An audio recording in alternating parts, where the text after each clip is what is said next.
ministry of the word is going to be by our Reverend Frankie Mapp, and he will be speaking on the title,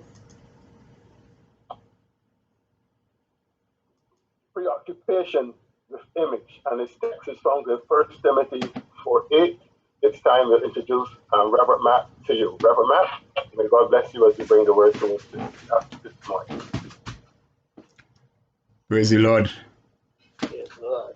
We thank you that so many of you could come out this morning, another Sunday morning, that we can worship our God. Today, we want to speak a little bit about image. The topic is preoccupation with image. Our text is on the bulletin from 1 Timothy chapter 4, verse 8. It says that for physical training is of some value, but godliness has value for all things, holding promise for both the present life and the life to come. Today is the 7th Sunday of Easter according to the Christian calendar.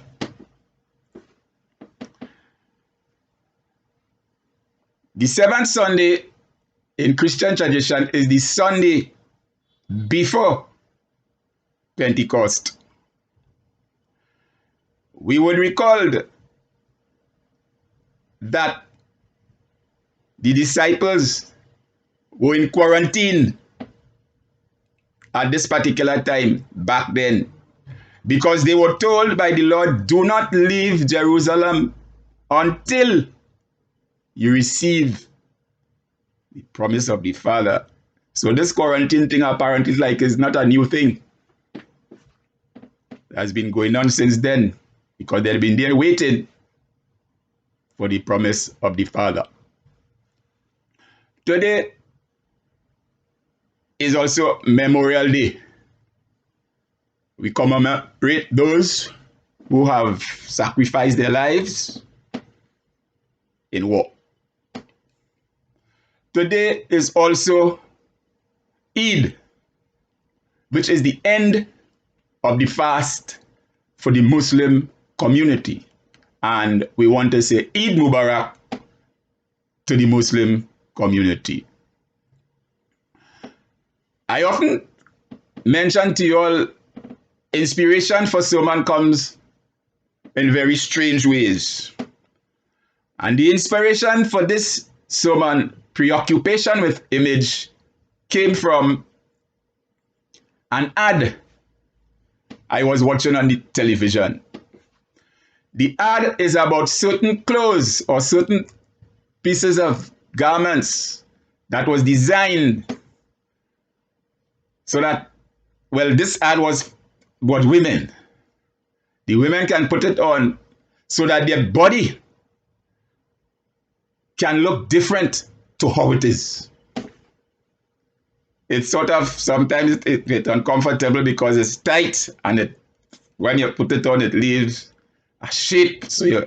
And you put a dress over it, so when you walk the road, people will say, oh, yes, nice figure, nice shape. But this figure and this shape is not natural. It came from things that was designed to aid us in projecting an image before the public. Now, image is very important because you as an individual want to appear in a particular way. Based upon your culture, you project an image that people would accept it, or you will be accepted by people, and it varies from culture to culture. Some people in some cultures like slim bodies, Coca-Cola shape. That is some culture. Not all culture like that type of shape. Some culture like you're big and rotund. There are other cultures that people stretch their necks.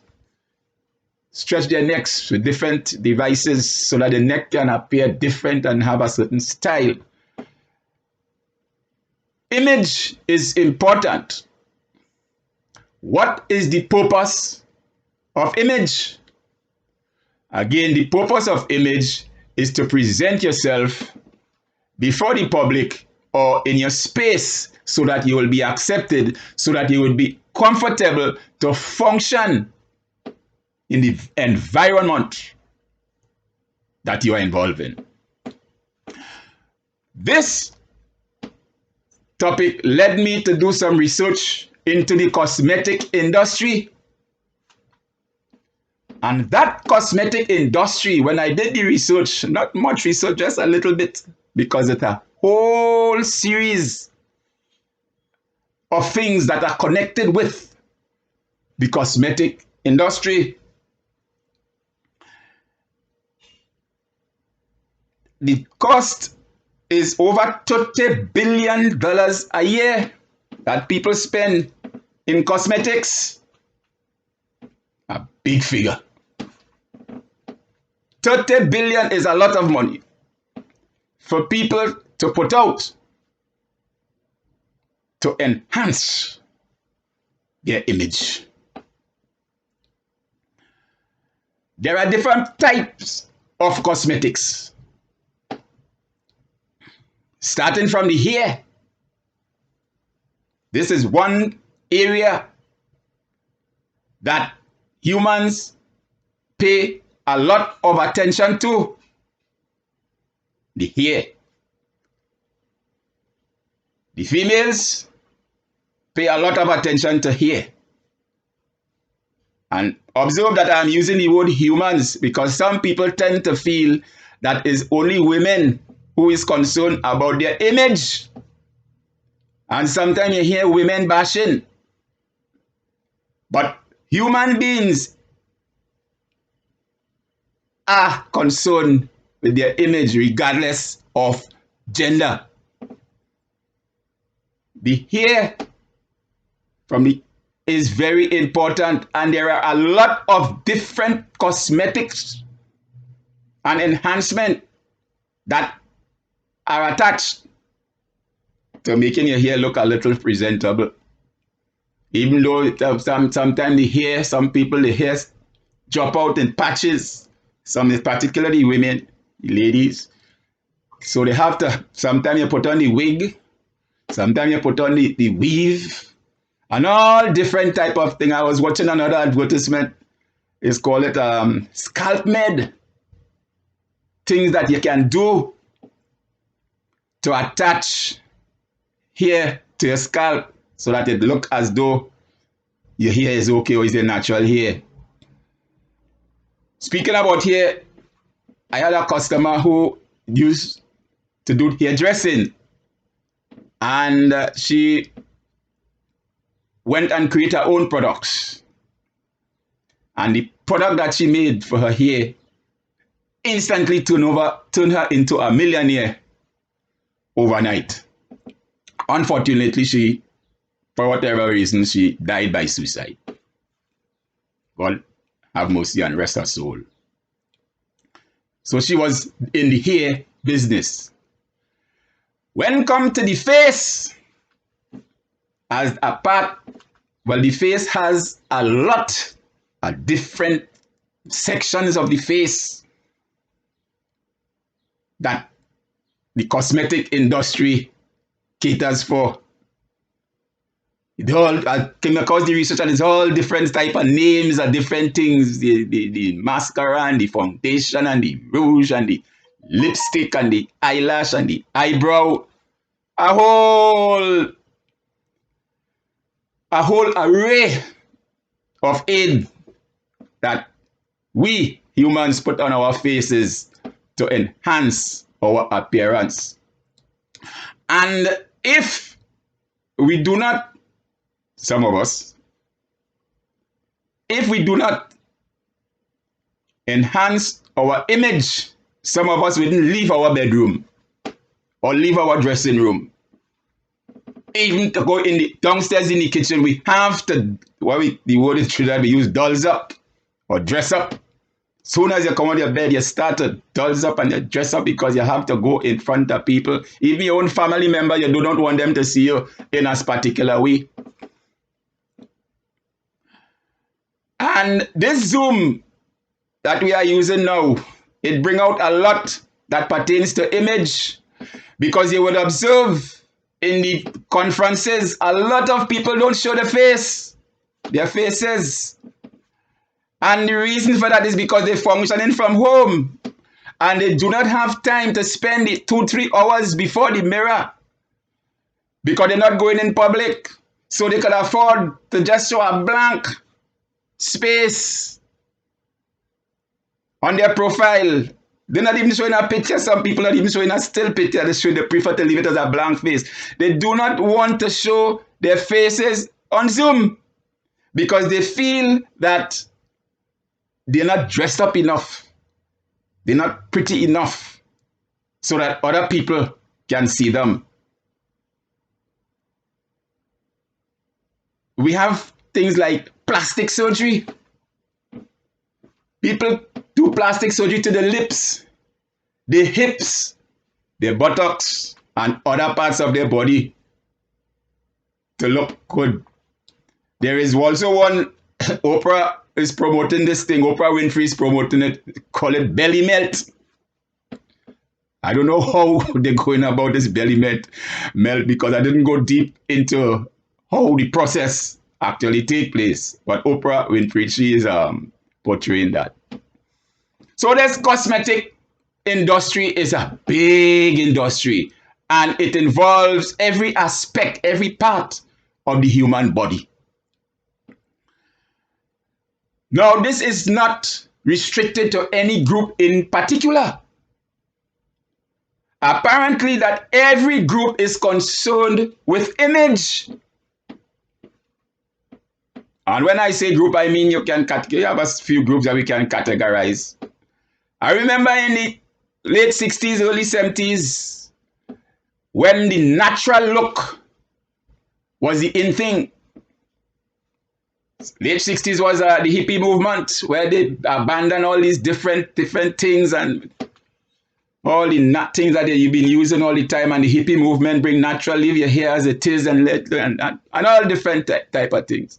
The Black Power movement, that is when the Afro head was popular.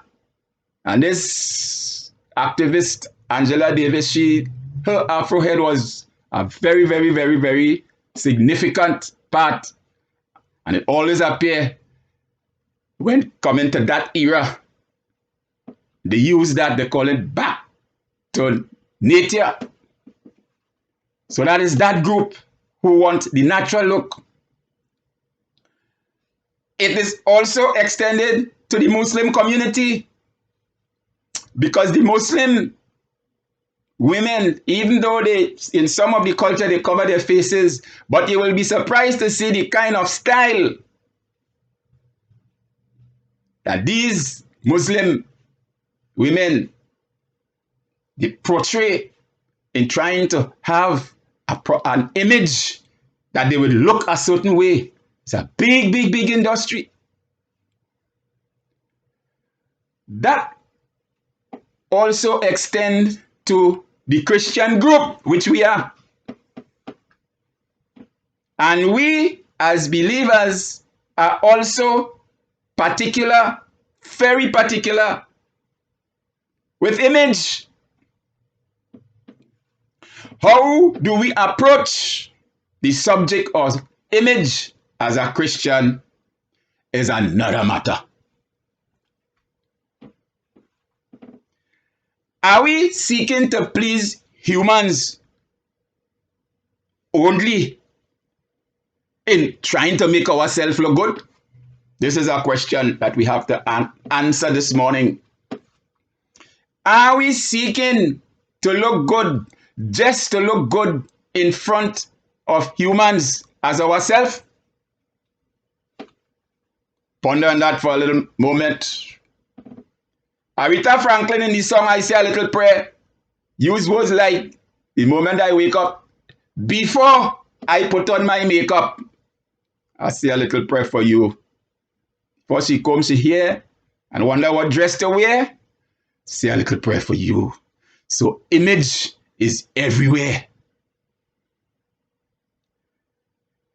The bad news is, if we are only concerned about pleasing man or humans, we are in bad business.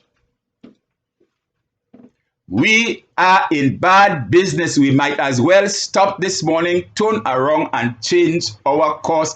If dressing up and being preoccupied with our image is about pleasing man, we are in bad business. The good news is that bodily exercise has value. Now I say this,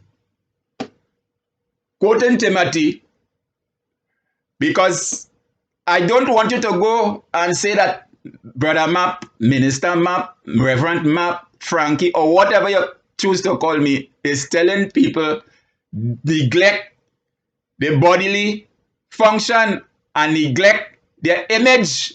That is not what I am saying this morning. We must be very, very, very clear. Because some people still holds the notion that Christian doesn't wear this and doesn't wear makeup and doesn't wear some people still hold that notion, and you cannot blame them, because there was a time in our, well, it's still some Christian organizations still do not indulge themselves in a lot of the things that the cosmetic industry projects or provides. Some not wearing ring, some not wearing makeup, some not wearing, it's all different type of things. Paul did not say do not wear these things. That is not the message I am preaching also. I am saying that bodily exercise has value. Just as Paul said, the good news is that we must not take thought for clothes, because God will clothe us. That is good news. Because if we only exercise ourselves in the physical things, and that is all we're doing, as I said before, we're in bad business, because that would not last. And the best clothing you can get is from God. You know about clothes? He clothed Adam and Eve. I don't know what type of tailor, seamstress work he put on them, clothes that he put on, but the narrative tells us this is what he do. No, we as believers, we must take into consideration and we must remember that God does not particular too much concern about the outward appearance. God looks at the heart and what comes out of it. In Samuel's time and David, everybody was looking at people who looking nice and physical and tall and handsome. And Samuel said, no, that is not what I am looking for. I'm looking for something different. I'm looking for something different. I'm looking for a man after my own heart. Somebody who would think like me, act like me, talk like me. That is the type of qualification I am looking for to recommend to do my service. And similarly today, that is the type of qualification that God is looking for from people to do his service. When you dress up and you have a proper image, yes, that you could present yourself with people now. But if you don't have a good heart and the things of God in your heart and the way God thinks in your heart, it will be of no effect. It will be null and void. And that is why Simon Peter advises. He advises, well, he was speaking about the ladies, the wives. But this, I have said before, is not really only about one gender. That goes across the board. Beauty must not come from outside, and it must not be relied upon, because the outward appearance can desert us. As pretty as we might be, lost an eye, lost a hand, lost a foot, get some type of sickness, and you would see how that shell, that empty shell, that we so concerned about, that we concern about it more than the inward man, you would see how far it would take you. Outward appearance can only go thus far. There is a limit to the things that a pretty face, a pretty body can do.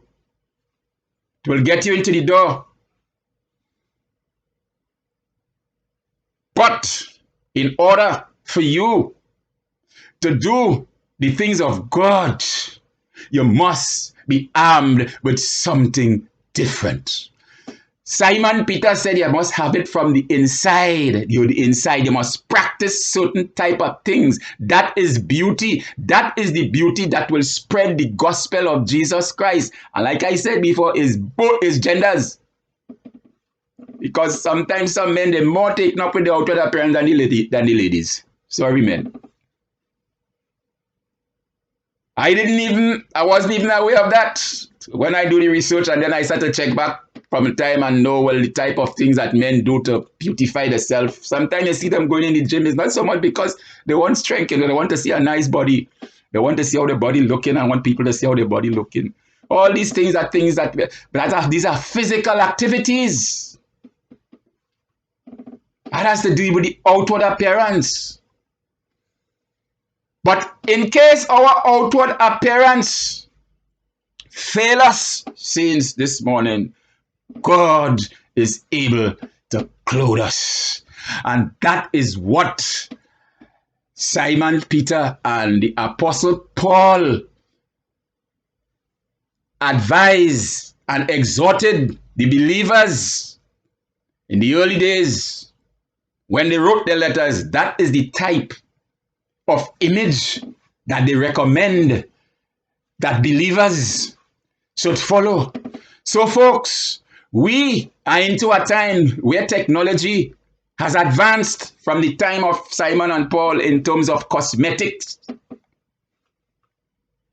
And people, you see them outside, when they see them inside, is a whole different thing. They start to take out hair, and they start to take out eye, and they start to take out teeth, and they start to take out eyelash, and they start to take out other body parts, and they start to, and you really see the frame. You'll be surprised to know that that is the person who just came out of the street here. And as I said before, nothing is wrong with having a proper appearance. Nothing is wrong with that. But if is that you are concerned about, and is the only thing that you are concerned about, change your course today. Saints of God, God is able to clothe us, but we must practice the things of God.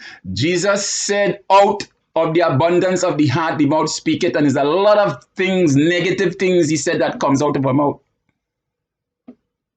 And we must have these things, the beauty of God from inside, so that when we go and we talk and we tell people, and we have to practice our Christianity, and our beauty get us in the door, the other qualities that the Holy Spirit has endowed us with, that we yield ourselves to God, that we practice on a daily basis, the other qualities, these are the things that will stand. Is that what will attract people to the life that you live in? That is what will attract people to come and hear what you're saying, to come probably and want to be a part of the organization that you belong to, because they realize you have a different spirit. You're not so much only concerned about outward things and about things of the flesh and carnal things. That is not your main concern. Your main concern is things within, from the inward parts.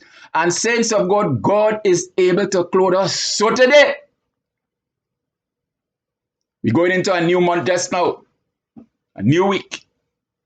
We must reflect on what we are preoccupied with.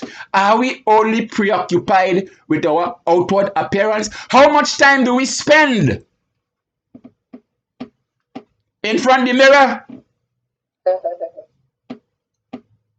Do we spend the same amount of quality time in front of the Word of God?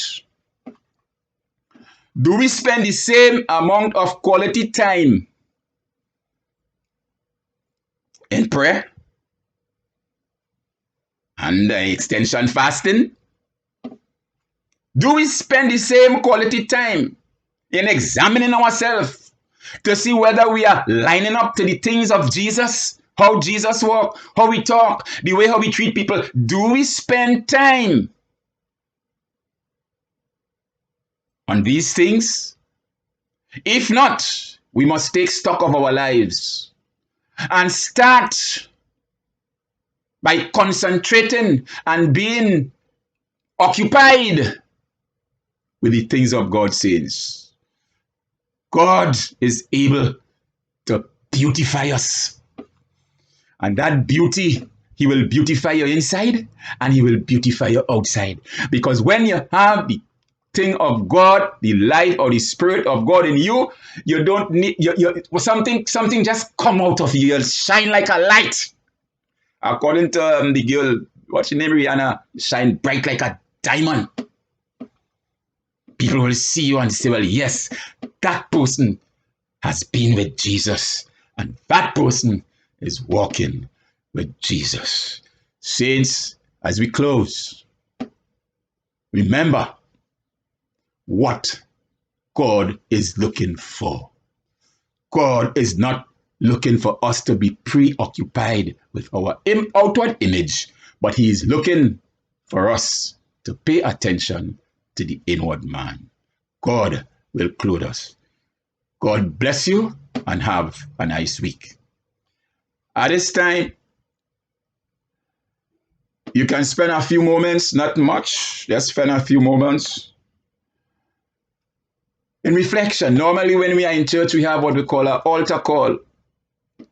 But if you want to go by your altar now, that's up to you. God is able to hear your cry, and God is able to help us. So as we go this week, let us recommit ourselves to the type of image that God wants us to be. God bless you. Have a good week. Thank you.